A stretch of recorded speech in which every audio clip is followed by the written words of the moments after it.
How are you doing, Dr. Cropley? I'm doing fantastic. Good to see you. Good to see you.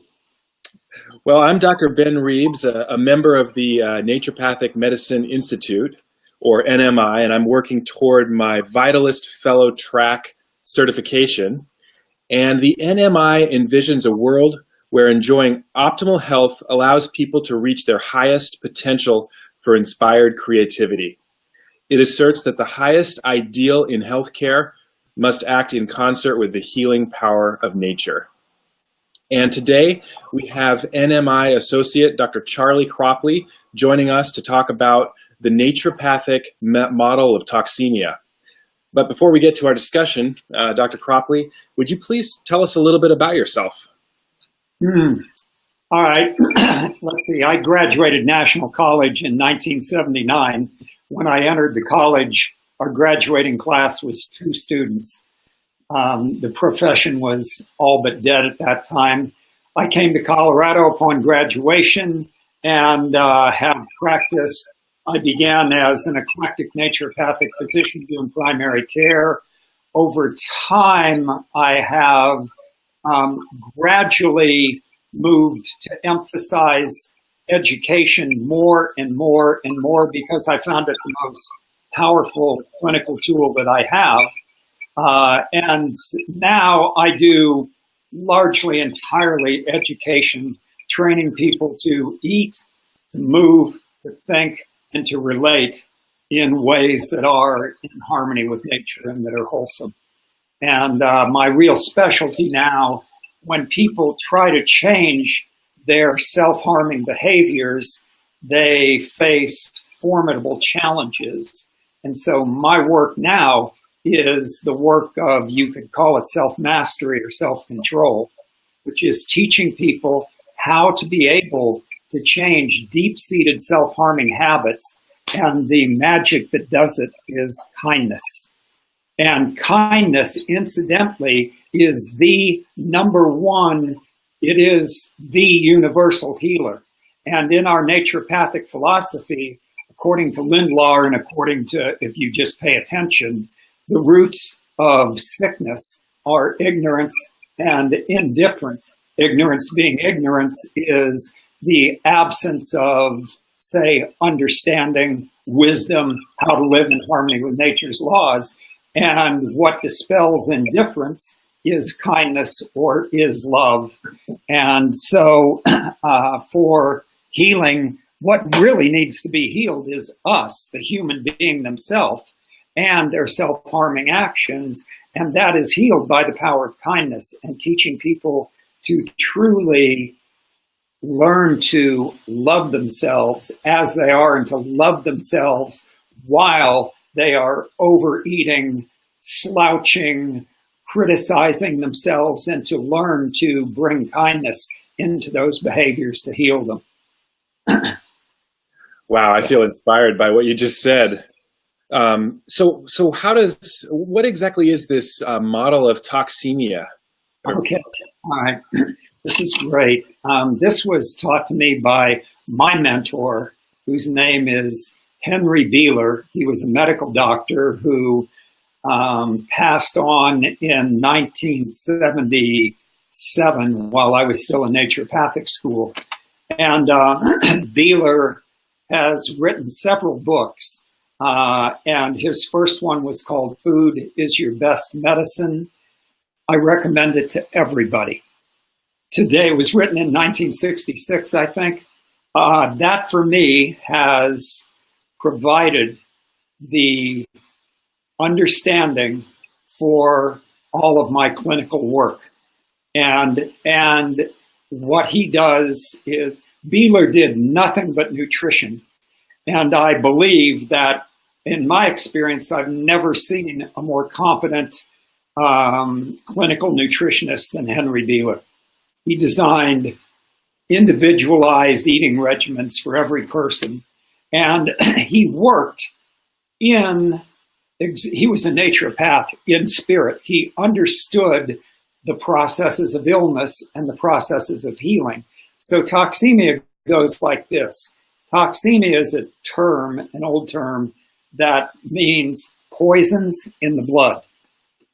And the simple, short version is that by our actions, we are either nourishing ourselves or poisoning ourselves. And we are either squandering precious essential energy, or we are using it rightly, in which case it promotes healing. And so that, let's say if we're eating poorly, just to use eating, let alone that we don't exercise and we don't get enough sleep, which squanders our vital energy, that we waste energy in our thought processes and anxiety. And basically, we have not been trained how to live in harmony with nature and in a manner that sustains health. And so if we were to examine the behaviors of the average American, we would see that almost everything they do is self-harming. So to take, just make it simple and take eating. With eating, we could say that a person is obviously, especially in the standard American diet, consuming substances that are toxic to their body, right? They are also not consuming substances that are absolutely essential to the function of their body. So just taking this, let alone medications, environmental pollutants, and other ways, what happens is, in this model, is that these insufficiencies and the downright poisoning that occurs then changes the quality of the bloodstream. This is what Lindlar says, is the abnormal composition of the blood and lymph. It comes about through our actions. And as the river of life, our bloodstream, changes from, and the analogy of a river is a very good one, because like a river that would flow through a community, it provides food for the community. It also is a way of cleansing the waste and carrying those away. And as long as the river is pure, the community is healthy. If upstream you put in a gold mining industry and it pollutes the stream, and then what happens is that the community that depends on this river, on this stream of life, becomes sick. So in our body, the community is the community of cells, of organs, of tissues that depend on a nourishing bloodstream and a pure bloodstream that can carry away the impurities. So in this model, as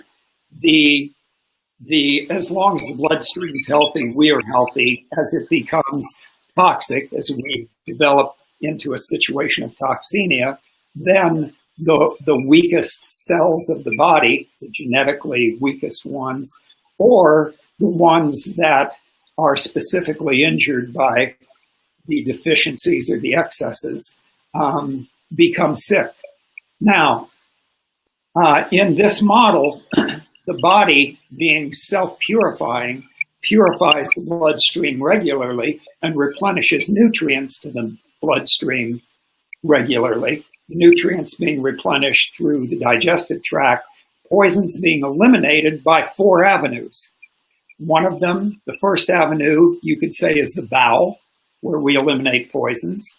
The second avenue being the urinary tract, the kidneys and the urinary tract. The third avenue being the lungs and respiratory system.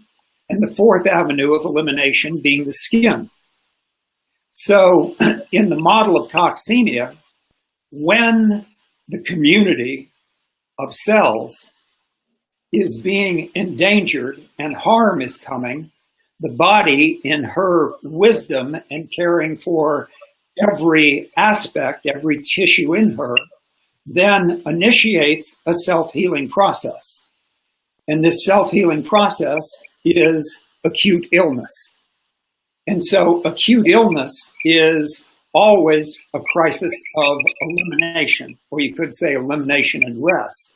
And so what you see, if you just look at the body, as old-time naturopathic doctors would have done, you would see that if you have a respiratory tract that is expelling mucus and green mucus and coughing and sneezing, that the body is using the respiratory tract in a heightened manner to eliminate poisons from itself.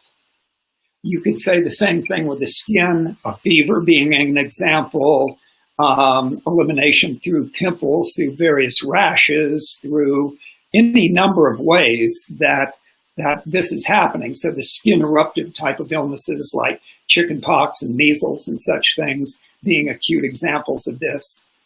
The bowel, through diarrhea, through vomiting, and all the various ways in between is another example.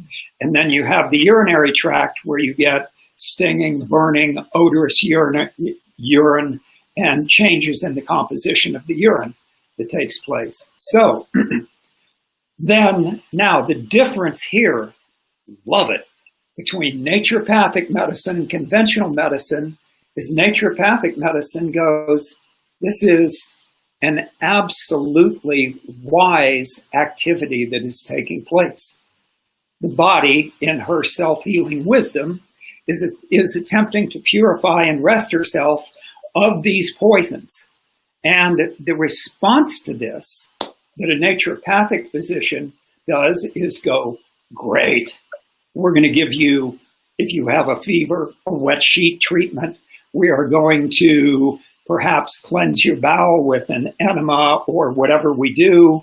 We are going to move your eating to something that is much more liquid and requires less burden on your digestive energies, aids elimination through your kidneys and urinary tract, and have you have fresh air available to you. And we are working the emunctories, right?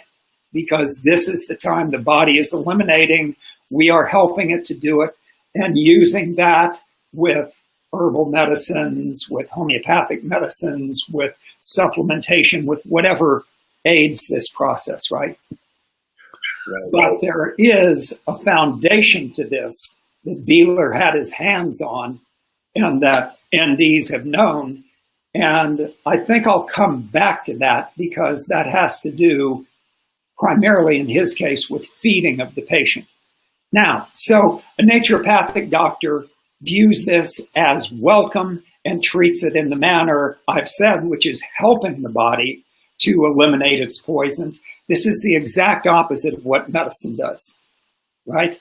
Conventional medicine makes this, says that, oh, this is a bronchitis. This is a fever. This is a diarrhea. This is whatever, gives it a name, anything with an itis on the end of it, right? From a tonsillitis to a rhinitis to a nephritis to a dermatitis to an anything that you want. And that is then suppressed.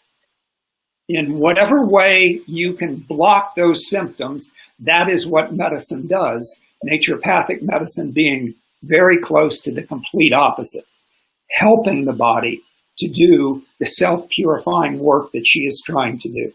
So, if faced with this crisis, right, which we could begin with a child who is, we'll just say, has a milk sensitivity and is being fed milk and is developing upper respiratory infections, right? Instead of recognizing the cause, medicine then, and excuse me, I'll pause here to say the point of illness is one of the, always in illness, there's a requirement of rest. Anything, if you cut a finger, if you sprain a finger, it naturally demands rest.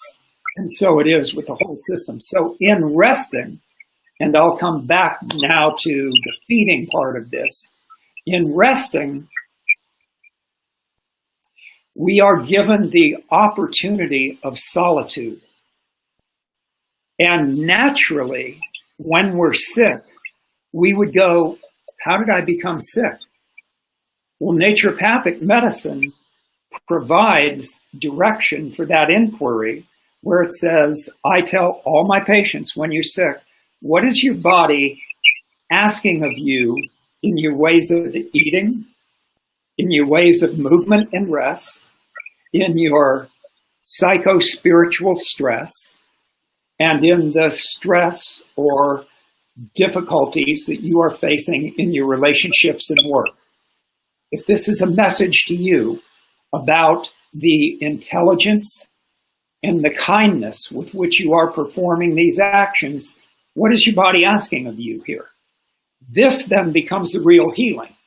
The person says, I know that I need to curtail my intake of sweets. I'm not getting enough sleep, and I've been working way too much, just for an example. And then in solitude and faced with the consequences of these actions are this illness, we are empowered and strengthened to make the changes that previously we did not feel we were able to make, that we slid back into those things. So that's the naturopathic approach. In the medical approach, you have taken an antibiotic, Tylenol, pain medications, whatever it is, and you have not discovered the real causes, right? Right. So in the case of an infant who is allergic to milk, their symptoms are just suppressed. And what happens is that the level of toxemia is actually increased by the toxicity of the medicines, plus the actual causes are not discovered, so those continue. The infant continues drinking the milk, and what you have is a system that has then, in this crisis, been weakened and is then predisposed to getting the same infection again, or if that is suppressed regularly, then they'd say that, well, she outgrew it, and then instead she develops skin eruptions or bowel problems or whatever it is. Now, let me think. Oh, very important here. That is suppression of illness, right? Right. And suppression, with my good clients that really want to understand illness, I have them go back through their medical history, which, by the way, I have my clients write out for me their medical history, your age at the time, the year that this occurred, what was this that happened to you in your medical history, and what was the outcome of it, and what was the severity of it. So I will take a patient and have them go back through so they can then understand, how did I end up with chronic fatigue? Well, you ended up with chronic fatigue because of, you can see the poisoning taking place here. You can see your body crying out for assistance, and you can see what the response was. And now you are in a lifelong metabolic debt brought about by not understanding the benefit, the wisdom of illness, and by instead using suppressive techniques, which then allowed you to continue self-harming behaviors, which brings you to the state where you are now. Right? So that is, people then understand that, and then they understand, look, when you get a cold, when you get a flu, when you get a cystitis, when you get a whatever, you contact me, and I will show you how to deal with this properly. That's all important. And I tell you, I do not know, I'm going to go further. I don't think there is a way to get people well without them understanding and that acute illness is beneficial and is the means by which the body heals itself. And after acute illness is suppressed, old-time MDs, my teachers went, that is the cause of chronic disease. If your patient knows how to deal with acute illness, they're not going to get chronically ill. And then once you have a chronic disease, your work is to build the vital force in your patient to the point that they can start getting sick. So many people have lost the vitality to be able to muster the furious rebellion that you get in an infant. You know, they can't muster a fever and a real cough and elimination crisis. They can't do it. So let me see here. So I think that takes us far enough through the model of toxemia.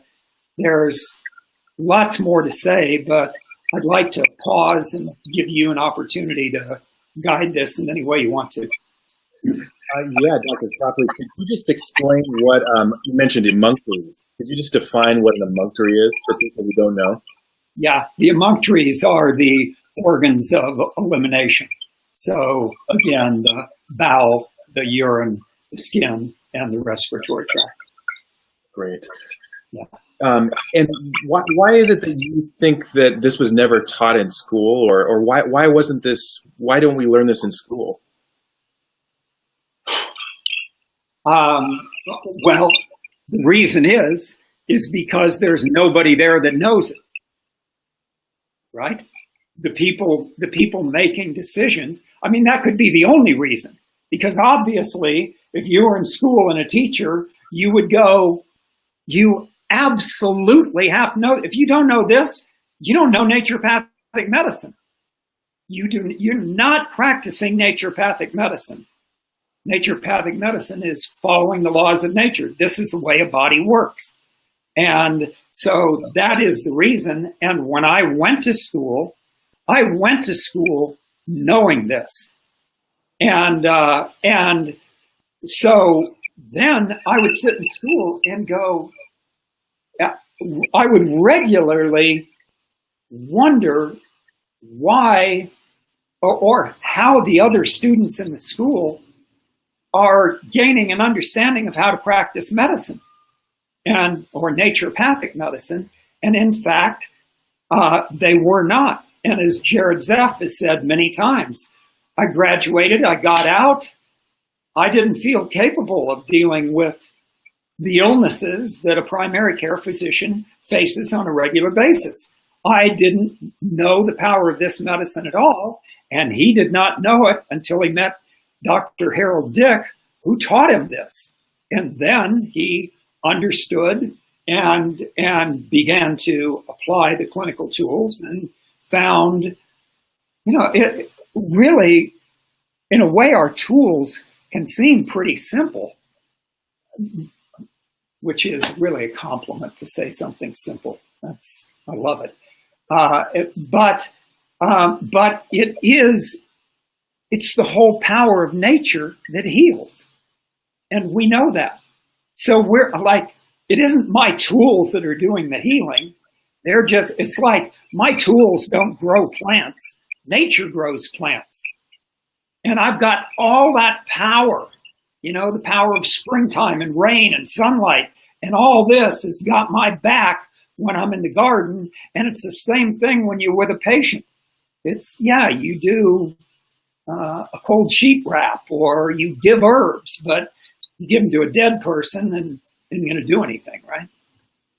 Yeah. Well, gosh, thank you so much, Dr. Cropley, for joining us today. I know we're a little over time here now. Is there anything else you want to say? Maybe you could tell people where they can learn more about you or find you on the internet. Or is there anything else you want to say before we wrap things up here?